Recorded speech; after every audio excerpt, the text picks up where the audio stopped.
evening, everyone, and welcome. And thank you for joining us for the May webinar on Arborist Apprenticeship.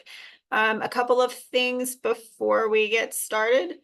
Welcome. Thank you for joining us. And if you are looking for CEUs, which I know is on top of everyone's mind, I will drop a link in the chat toward the end of the webinar. So be on the lookout for that at the end. Erin with TCIA is here, and she is going to allow questions during the presentation. So if you have a question as something comes up, and if you're curious for more information on something, please put that in the Q&A. I'll be monitoring the Q&A and will interrupt Erin as she goes. So if you have questions, please feel free to ask those as she goes along. A couple of announcements. If you are in or around the Athens area this Saturday, we're having a tree stuff party. It's free, open to everybody. There'll be gear for people to try, as well as some discount codes and some snacks, and just a good time networking with other climbers or people in the industry. You don't have to climb. I believe we'll be bringing out some kids saddles as well. So there may be an opportunity for some kids to get up in the tree, and it should be a good time, weather permitting. Hopefully the rain will hold out for Saturday. I hope you'll also join us for next month's webinar. We will be doing an introduction to the new prescription pruning qualification that Florida is offering, and that is going to be taught by Ed Gilman himself, who developed the program. He is an expert in the industry, so you don't want to miss that. He's graciously agreed to present on the PPQ for us. So that's next month's webinar. If you're a member, it's free. If you're not, it's only $20 worth of cost. So I highly recommend that. And then next month, we'll also be doing the wildfire risk reduction qualification in Gainesville. So if you're around the Gainesville area, that should be, I found it a really fascinating training when I went through it in January. So I highly recommend that. So we'll go ahead and get started with Erin. With us tonight is Erin Demers, who was recently married. So she is now Erin. She has a background in education and is currently the manager of workforce recruitment and retention with the Tree Care Industry Association, commonly referred to as TCIA. In her role, Erin supports tree care companies and educational organizations with registering arborist apprenticeship programs, facilitates student career day and women in tree care events, and oversees the Arborist Safety Training Institute. Erin supports workforce development in the tree care industry in an effort to recruit new workers and provide resources to positively impact training and retention. Welcome, Erin. Thank you for joining us this evening. Thank you for having me. I'm really excited to give a little bit of an introduction to Arborist Apprenticeship for the Georgia Arborist Association members today. I'm going to go ahead and share my screen. I think you might have to give me access again, Jesse. Yep, I am doing that now. Give me 1 second. Awesome. Thank you.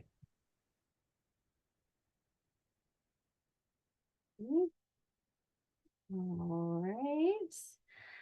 Okay, so as Jesse mentioned, I am the manager of workforce recruitment and retention with TCIA. So I really oversee all of our workforce development initiatives, including more recently our Arborist Apprenticeship, our Arborist Safety Training Institute. That's part of our foundation and our peer-to-peer groups. So today I am happy to talk about our Arborist Apprenticeship Training Program and how this can be a huge recruitment and retention tool for tree care businesses. I do want to mention that our program is currently newly sponsored by Husqvarna. I'll talk a little bit more about it later on in the presentation, but through this sponsorship, we are actually able to provide funding for tree care businesses to access the curriculum for the Arborist Apprenticeship Training Program and receive an equipment donation completely no cost through the sponsorship for anyone who has a registered program. So more to come on that, but I definitely wanted to mention that as far as our partnership with Husqvarna. So for anyone that may not be familiar, TCIA is the Tree Care Industry Association, and we are the national trade association of about 2,300 tree care firms. We were previously known as the National Arborist Association, founded in 1913, or sorry, 1938. Our mission is to advance tree care businesses. So as you can see, a couple of ways we do that is through our events and conferences, one of ours being TCI Expo. I don't know if you were with us in St. Louis last year. We will be in Baltimore this November. We also have lots of publications, including our TCI magazine and other products and services and education programs, all meant to advance your business. Recently, we have formatted all of our programs around 6 different domains. So these domains have been identified as critical for the success of any tree care business, no matter where you are in your journey. Specifically today, we're going to be focusing on that workforce development domain in the service of our TCIA's apprenticeship program that can support you. So before I continue on, I've shared a little bit about myself and my organization.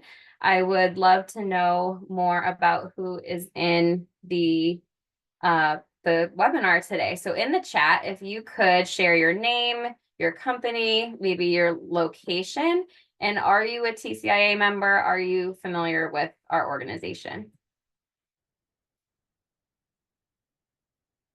I know that's a lot, so I will wait a couple of minutes to see who can share.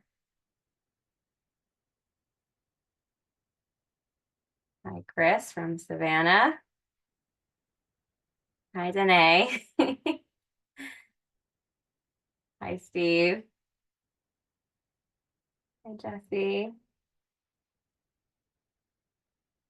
Christopher. Thank you all for sharing.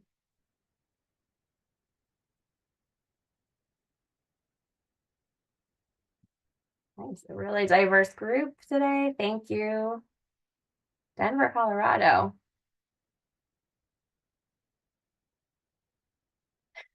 So I have some people who are related in the chat. All right. Thank you so much. This is helpful to know who I have with me. All right. Well, that keeps filtering through. I'm going to keep moving on and kind of share an outline of what we're going to chat about today. Let's see if I can move the chat here. Okay. All right, so just so you have a flow of the outline of what we're going to talk through today, first we're going to start with just defining what is a registered apprenticeship program. What does that mean? We'll talk about the very key components of understanding that registered apprenticeship program. We'll talk through the different benefits for both employers and the apprentices. We'll explore different structures and models for various registered apprenticeship programs. There's not a one size fits all approach.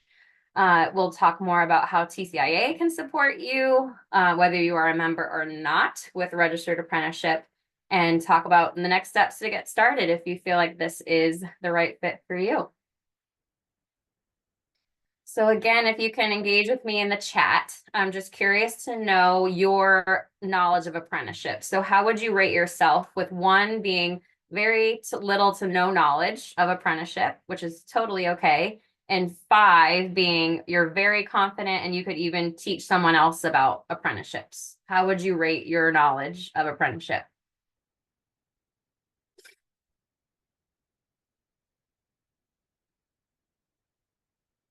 All right, so 3, -5. I don't know if that was intentional.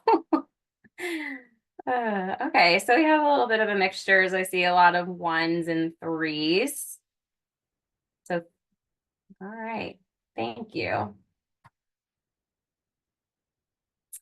So as a standard, It's nice to know there's not too many 5s on here. I know, that's what I was thinking. Someone may know more than me. I don't know. That's totally welcome. So by definition, a registered apprenticeship program is a structured training program that combines on-the-job training and related instruction where workers, apprentices are learning those practical and conceptual skills required for a specific occupation. So a little bit of background, in 2018, TCIA registered national guidelines standards with the US Department of Labor. So companies can take those guideline standards that we already have and adapt them to meet the needs of their own company, and adapt them. So sorry. So currently there's only about 94 registered arborist apprenticeships across the country. So we have a lot of opportunity to develop our workforce and support not only our own businesses, but our local communities with arborist apprenticeship programs. So the key components that we're going to review is first the employer involvement, the on-the-job learning and all that entails, related instruction and what that means, rewards for skills gains, and the national occupational credential that apprentices are going to walk away with when they do complete the program. So first, employer involvement. So when you develop a registered apprenticeship program, you are registering with your state Department of Labor. When you do so, you do not, you basically maintain all of your current established procedures. You're still voluntarily hiring apprentices and registering them in your own program. You are maintaining your previous onboarding, mentoring, or even disciplinary procedures, and you still retain that right to discipline employees or terminate the employment if necessary, if it's not working out. There's no cost involved to registering your program with your state. It's really just paperwork. But I always like to share this because it is nice to know that even though it is registered in an apprenticeship program, your typical procedures don't really change.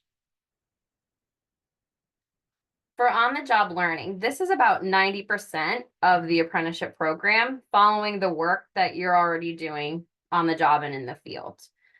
So we have established a work process schedule with those national guideline standards I mentioned that we have registered, but you can adapt those. They're just guidelines to meet the needs of your company. These skills are tracked. If we have a printed apprenticeship training program, which are printed manuals, or we have an online training in our online learning center. So either way, either method, these are being tracked by the apprentice and the journey worker in those platforms. And the journey worker is always certifying when a new competency is met.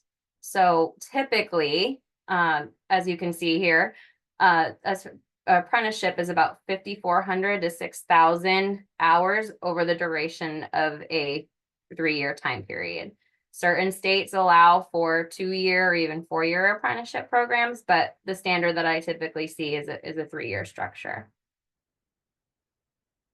The related instruction component is just a fancy phrase for curriculum, and this is only about 10% of the apprenticeship program. So TCIA has developed this full program, as I mentioned, whether you go with the paper manuals or the online training in our online learning center. It's fully developed and structured into 3 years. And the journey worker, again, is identifying that the apprentice has successfully, satisfactorily completed all of these programs through the assessments.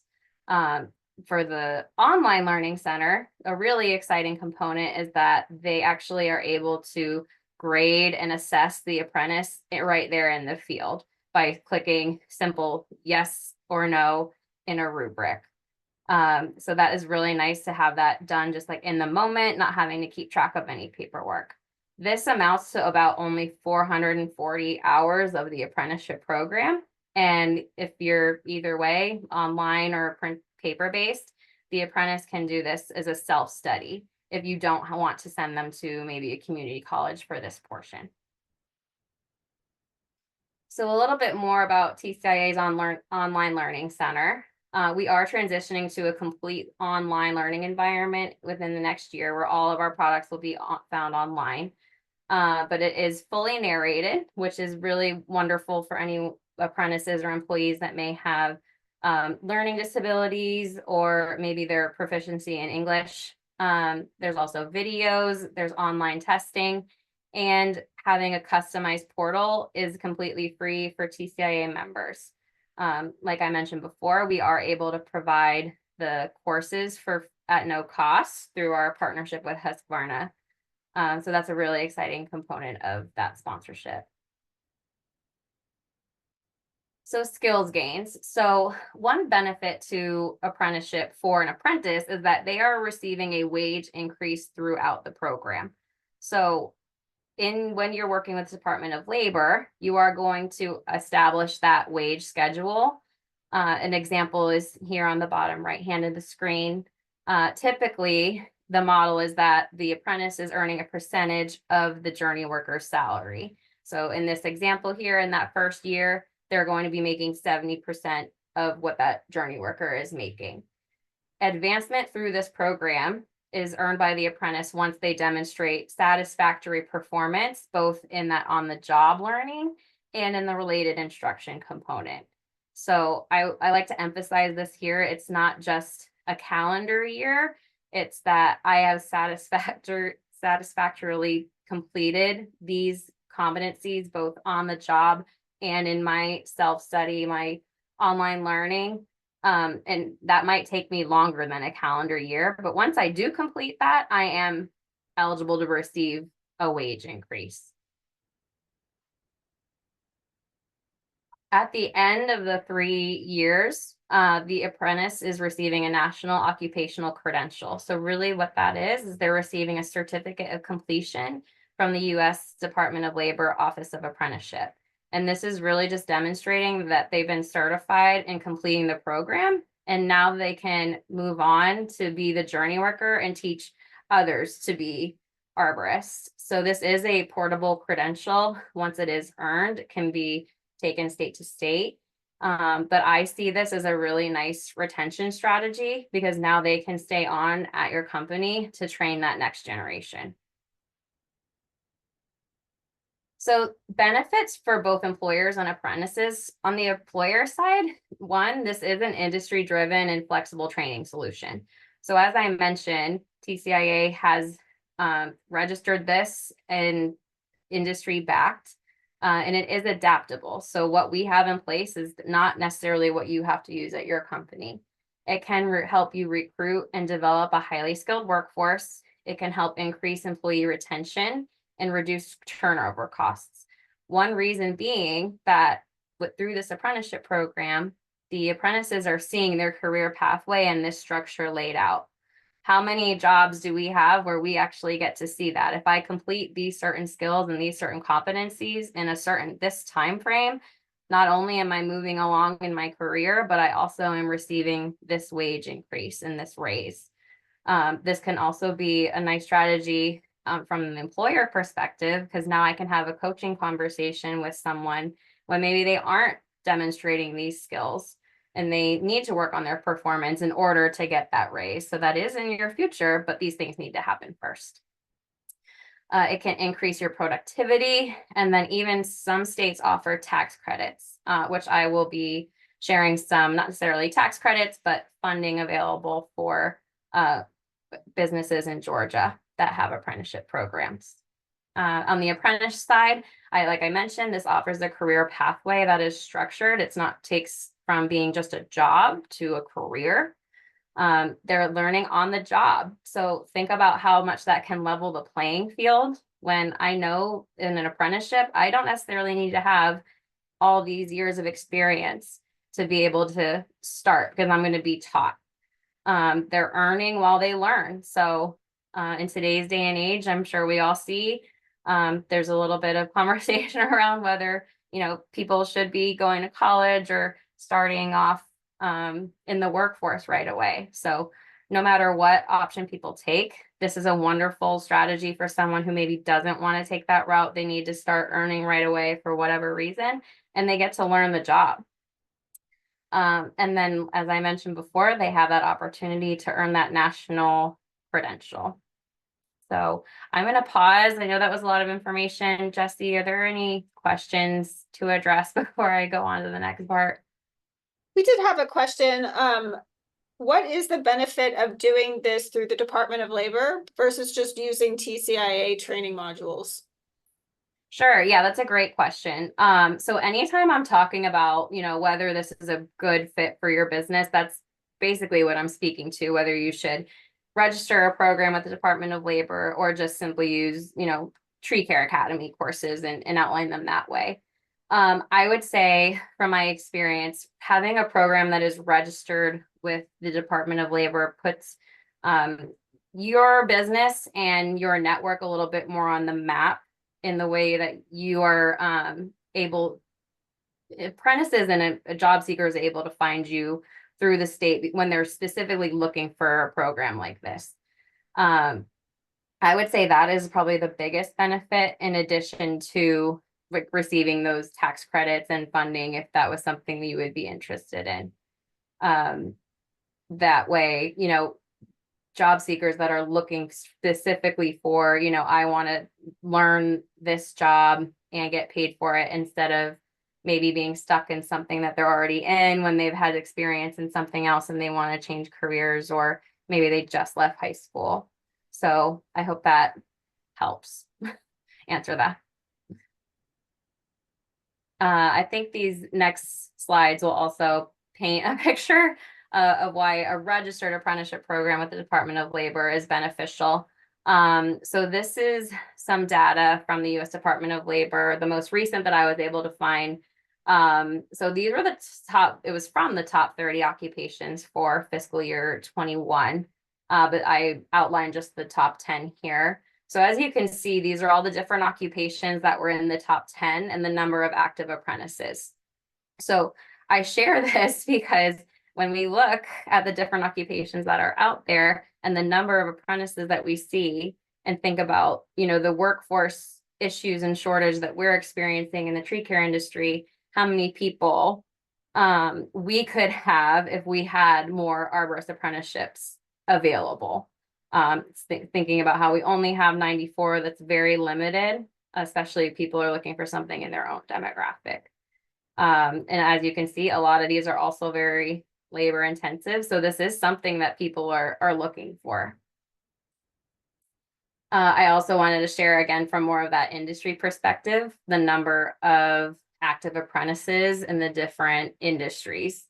One I find interesting is educational services. You can be an apprentice and learn early childhood education. There's about 1,700 different occupations that are apprenticeable. So arborist can certainly be one of those. It's really just up to our community to get more programs out there that are available. This is just another view. These are the number of active apprentices throughout the country. So you can see, the states that have the most. So I can see just off the top of my head, I'm seeing Texas and California as being some of the highest. The last number I saw from Georgia's Office of Apprenticeship website looks like they're a little bit over 10,000 now. So just to put some numbers behind that. So we talked a lot about the benefits and maybe the why behind apprenticeship, but let's talk through some of the stumbling blocks. So number one is that there's a misperception that apprenticeships are only an option in the trades, much like the electricians and plumbers, or that they require labor unions to be registered. So that is not correct. That, like I said, there's about 1,700 apprenticeable occupations, many of which are not unionized. Another is that employers believe that this process of getting registered is really challenging, can take a long time. I can say, based on my experience, it can differ based on the state. So some states, I had a tree care company in Montana. They had reached out to me in November and they had their program registered by February. I had worked with an organization, the Indiana Arborist Association. Theirs took about 2 months. So just depending on your state, it really doesn't take that long, as long as you have someone at your company that can really manage the paperwork. That can really just be the only barrier that I see there. Another is that there is a little bit of a perception that I think is changing, that apprenticeships have a lower social status than a college degree, or that they might be unaware that apprenticeships can actually lead to a degree because some community colleges will accept credits for apprenticeship programs being completed.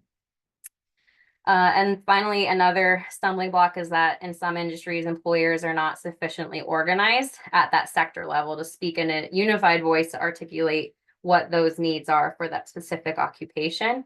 Again, I don't see that as being an issue here. I think, TCIA and even Georgia Arborist Association being wonderful examples is how we can come together to speak to the needs of the industry together.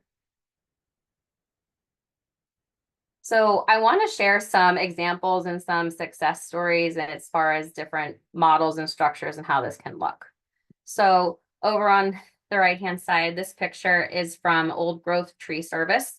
They are a tree care company out in Colorado.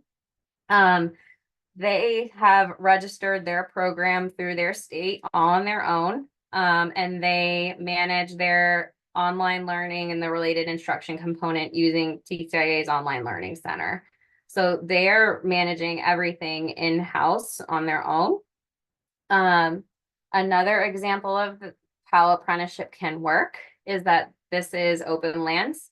Open Lands is a nonprofit organization in the Chicago area.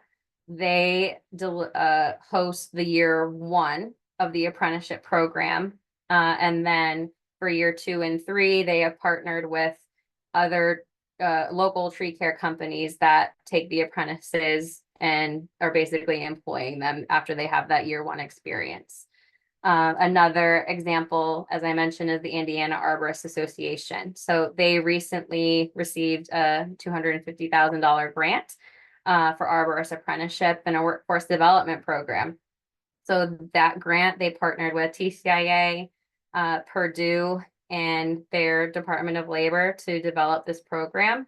And they're going to be working with their members and the local employers in the Northwest Indiana area to provide the on-the-job portion of the apprenticeship.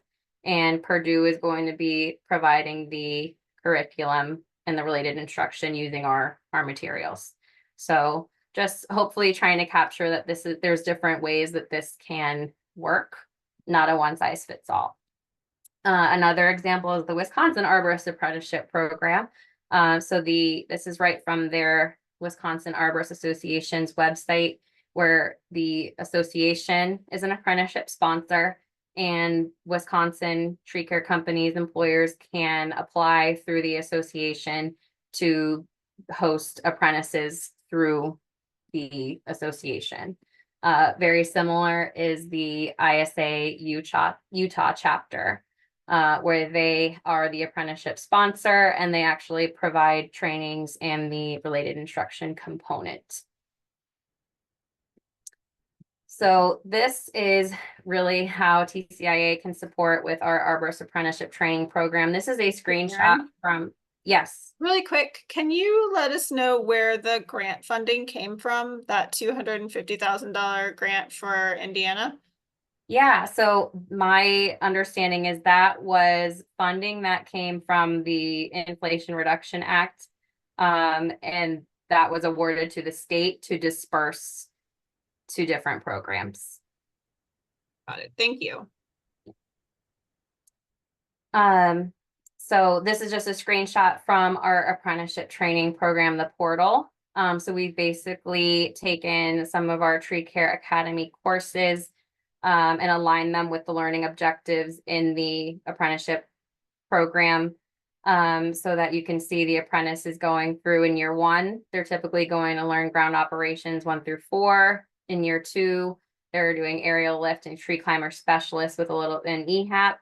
And then in year 3, tree care specialist, plant healthcare technician, and EHAP once again. So this lives all in our online learning center, where the journey worker or the employer has that line of sight to see if the apprentice is completing their coursework and can support them as needed. So as far as next steps to get started, one, similar to that question we just had, is to decide if apprenticeship is right for you and your business. Would you want to have something registered and established with the Georgia Department of Labor, or would you rather have, Tree Care Academy or other educational programs put together as a career pathway? The next step is to identify the journey worker. With arborist apprenticeship being a little bit grassroots still, it's a little chicken and the egg to identify who the journey worker is, because there's not that many people that have actually completed a 3-year arborist apprenticeship program. So right now, our advice is to identify who that person is based on the skills and the competencies they have, whether it's, they're an ISA certified arborist, CTSP, crew leader. What are those industry credentials that they hold that would qualify them to be able to mentor someone in this capacity? Right now, there's not a formal way to identify that person because of the early stages of the program. Third is to choose that related instruction provider. So whether you want to utilize TCIA's program, or maybe you have a community college in your area that offers a program that you could send someone to. Fourth would be to connect with your state to get your program started and outlined, and then finally to have your program officially registered. I wanted to share this map more for informational purposes. So depending on the state, sometimes you will be working with an Office of Apprenticeship or recognized state apprenticeship agency. So honestly, the only difference really is that you're either working with a federal employee or a state employee. So in Georgia's situation, they are an Office of Apprenticeship. So that registering agency is a federal office at the Georgia Department of Labor. To provide a little bit of context for you around what is available in your area specifically, I found this from the Technical College System of Georgia and the Georgia Office of Apprenticeship website. So it looks like there's about 22 technical colleges that serve for the state that work with registered apprenticeship sponsors. Right now, I did see that it looks like they have I want to say, environmental horticulture program. I didn't see any arboriculture specific programs, but these systems support employers with basically getting their programs up and running. So one can be helping to understand the U.S. Registered Apprenticeship model, identifying what occupations are apprenticeable, can support with training models and identifying that work process schedule, will be a liaison for the working with the Department of Labor, and then can also support with access to apprenticeship funding opportunities. So this is, and I apologize, I know it's a little bit of a blurry image. This is the map of the different technical colleges that are in the state, with the red dots being the main campuses, and then the black dots being any additional campuses that they have. So it looks like there is a pretty robust system out in Georgia if this was something you did want to explore. In terms of funding, the state does incentivize the creation and expansion of apprenticeship programs. So employers are eligible to receive these awards for up to 5 registered apprentices. So as you can see, these amounts are dependent on the length of the apprenticeship program. So if you did have a 3-year apprenticeship, you would be eligible to receive $10,000 for up to 5 different apprentices, which when we think about ROI and the cost of turnover, that can be very helpful. So as far as eligibility, you just have to be located and operated in the state, have to have been operational for at least 1 year to have apprentices that qualify under the U.S. Department of Labor's registered apprenticeship programs, and be current on all state tax obligations. So there are opportunities available. I also know that there is the Workforce Innovation Opportunity Act, where you can get credits and reimbursements for up to a certain percentage of a salary you might have paid for an apprentice, or even for PPE that you might have purchased. If you are still interested and would like some more information, I did want to shout out our website, outsidecareers.org. This is sort of our recruitment and retention webpage. Under the employers tab, we do have more information on how to start an arborist apprenticeship, as you can see there. A lot of the information I covered today, but if you were curious, you are welcome to explore that website and check it out. If you want to learn even more or have a personal conversation, I encourage you to reach out. I have conversations exactly like this at least every day. So I am happy to get in touch with the Georgia Department of Labor for you. I'm happy to join any calls and answer any questions that you may have and be a partner in this with you to support you. So please reach out if you would like to set up time or learn more and speak directly with me. Otherwise, I'd like to open up and see if there's any more questions. We did have another question. Are any tree care companies currently participating in Georgia? In Georgia, not that I am aware of. So at least none that have come through TCIA to get registered. No. So that's definitely an exciting opportunity. You could be the first, You could and be the then you first. could say you're the first. Yes. Yes. We also do have on outside careers under the job seeker tab, we have a listing of a few of the programs that are out there. And if you go to apprenticeship.gov and search arborist, you can find any of the programs that exist throughout the country. So from the last time I remember searching, I do not remember seeing any in Georgia. I have used the templates on outside careers before to make flyers for job recruitment. It's really nice because it's already laid out for you and you can just staple your business card to it and then hang it in places like climbing gyms and stuff like that. So you don't have to, reinvent the wheel, so to Yeah. say. Yeah, there's a lot of really great resources on there. And many for free. Those are all completely free for downloading. We have a question from Colorado. I'm from Colorado and I know Front Range Community College is offering this here. My question is, how do you find apprentices? Does the company find them or does the college?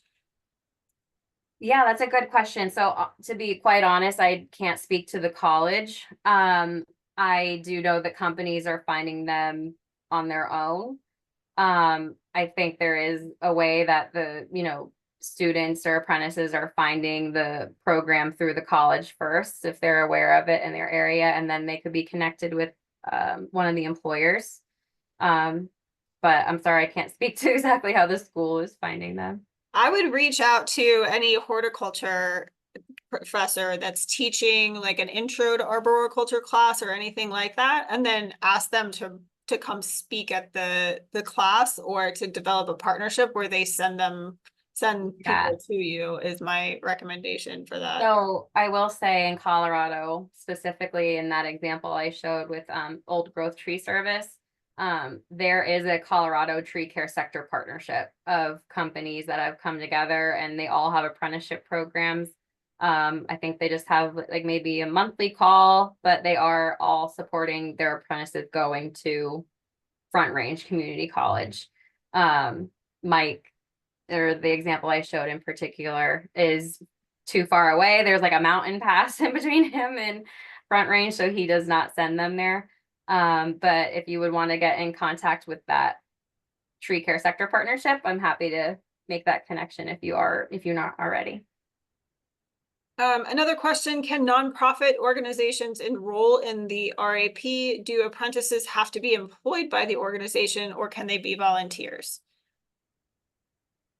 Oh, that's a good question. So on the nonprofit side, yes, I have two nonprofits that have registered apprenticeship programs. One being Open Lands, as you saw on the screen. I have another in New Jersey. They are the Native American Conservation Corps, and they have about 63 acres, and they have brought on apprentices to basically be stewards of that land. I want to say in both cases, the apprentices are getting paid, but I don't see if, I don't see why not they couldn't be volunteers, especially if it was a nonprofit organization.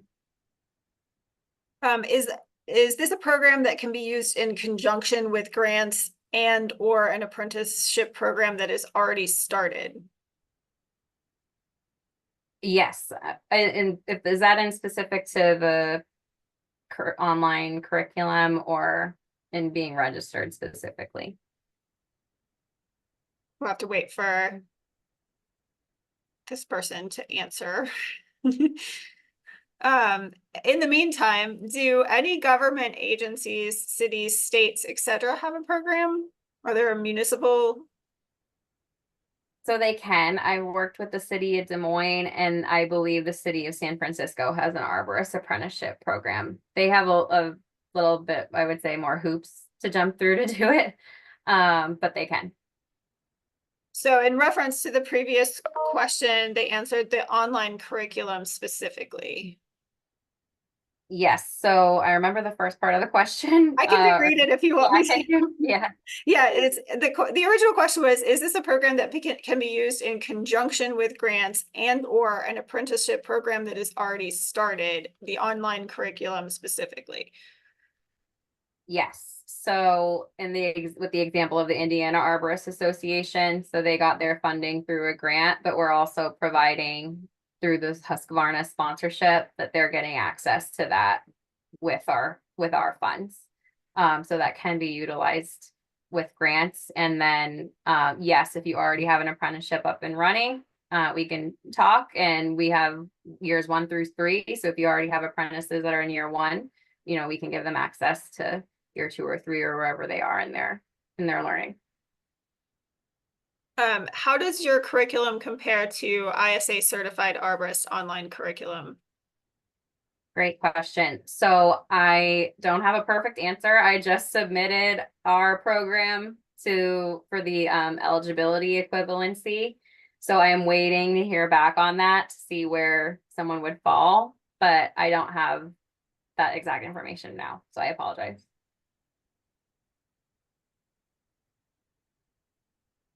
Yes, I saw that one. I can go back.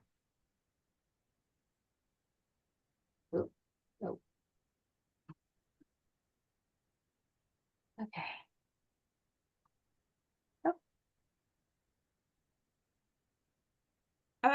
Today's asking, do you have to pay them while they go through the online curriculum, or is this similar to homework? So I would say, and again, not a perfect answer. It depends. I would say it depends on the company, and it depends on probably what your state requires, and whether you want to pay them. So it is self-paced. So you could expect that they are doing this on their own time. Or if there was a specific time, a rainy day that they could do it during the week, at work, that would also be completely fine. I think it just depends on the way it's structured and what your state's expectations are. I had a thought and I lost it. Sorry. All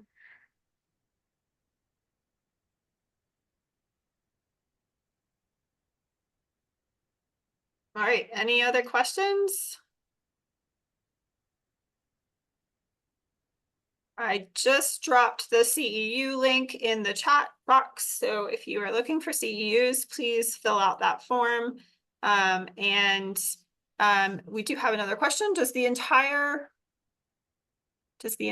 have to work with them daily? Right.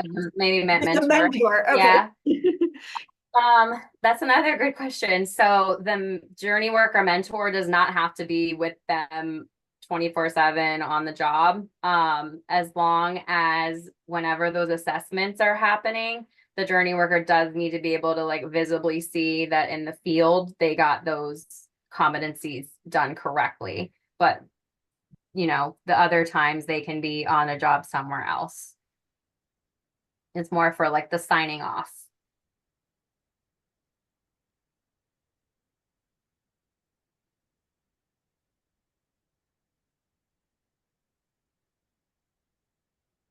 What qualifications does the mentor need to have? Yeah, so there's not a formal way to qualify the journey worker or the mentor right now. Because like I mentioned, this is sort of like an early grassroots program.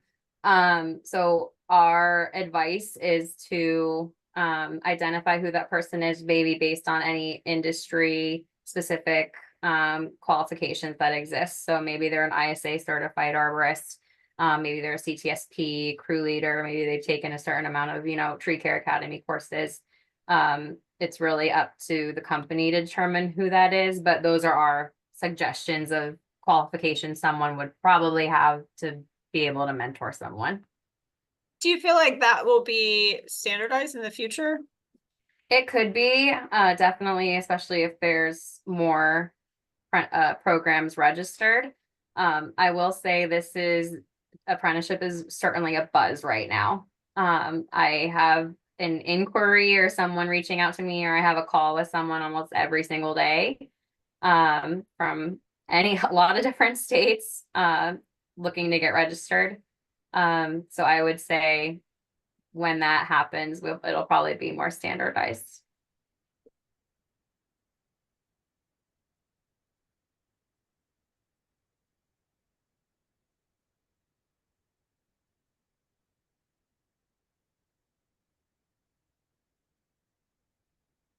Well, if we don't have any other questions, thank you so much, Erin, for your time and your expertise. We really appreciate you coming and sharing your knowledge with us. And hopefully we can get some apprenticeship programs started here in Georgia. I'd love to see that happen. And maybe when I'm a little bit more settled in this position, it's something I can explore for the GAA with potential funding. I would love to be able to do something like that. So thank you so much for your time. We really appreciate it. And thank you everyone who joined us this evening.